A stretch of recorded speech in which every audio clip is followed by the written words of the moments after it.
If you aren't certain about what kind of investing you want to do at this point, I highly advise waiting and sitting on your cash for the time being.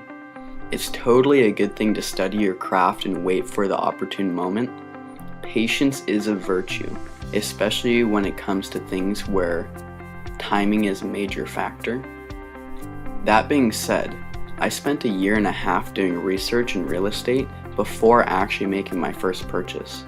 Try especially hard to make your first purchase a good one, because it'll be that much easier to use it to build more. In fact, the term predatory investor describes those investors who wait for crashes and huge shifts in the market before jumping in and buying everything for pennies on the dollar. When is it a better time to buy than when everything is at 50% off?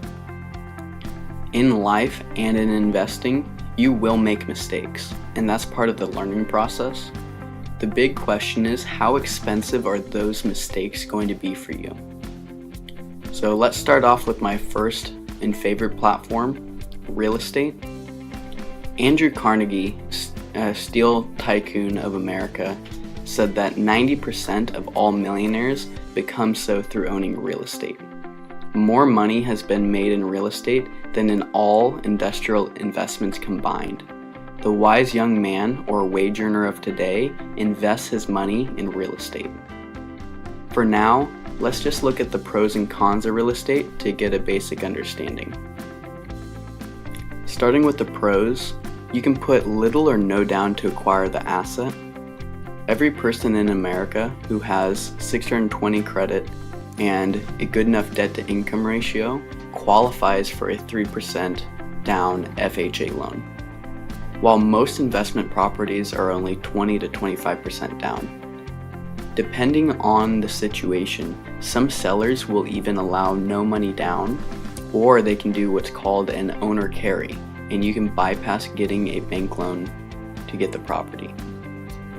In my case, I was fortunate that the seller covered 3% of the loan fees, so I only had to put $12,000 down to get a $230,000 duplex.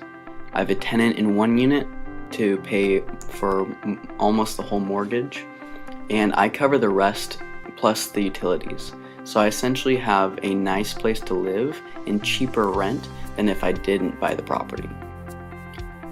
What other investment can you do that you only have to put a fourth or less down of the whole price, but you get ownership of the whole asset? If the market tanks, people still need a place to live. So as long as you continue to cash flow, you can ride out the wave. As long as you did your research and bought based on value, you should cash flow above your expenses each month. Each time your tenant pays their rent, your mortgage gets paid and your equity builds. Equity is essentially what the home is worth on the market minus what you owe for your mortgage. If the home is paid off, or at least there's a decent amount of equity, there are things like refinances or HELOCs, home equity lines of credit, that allow homeowners to access cash to do improvements or potentially even buy other assets to make more cash flow. If you buy a place close enough to where you live, you can check on it and your tenant without too much effort. At least at first, try to stick to places that are a driving distance away. Real estate also is one of the most tax-favored investments possible. Number one is they have depreciation. This is the mother of all write-offs. To explain this simply, this is where you can write off expenses for things that haven't broken down yet, simply because you will have to fix them in the future. Also, again, on taxes, it's a huge area where most Americans aren't able to save, so you might as well adjust your ways of earning an income that mirror the tax code and the benefits that they give. On to cons. You can buy a bad deal if you don't educate yourself first. You are responsible for your mortgage, even if you don't have a tenant or they're late on their payments. You also are responsible for repairs, which guaranteed will happen. Most real estate investors factor in 10% of their rents to be saved for future expenses. Most likely, you'll have to hire out for repairs unless you're handy. If you don't want to deal with tenants, you'll have to hire a property manager, which is between 6 and 10% of the rents. For some, they like this mailbox money approach because it's less hands-on. However, it does eat away from your profit margin. So that investment has to have a good chunk of extra cash flow in the first place to make it a safe investment.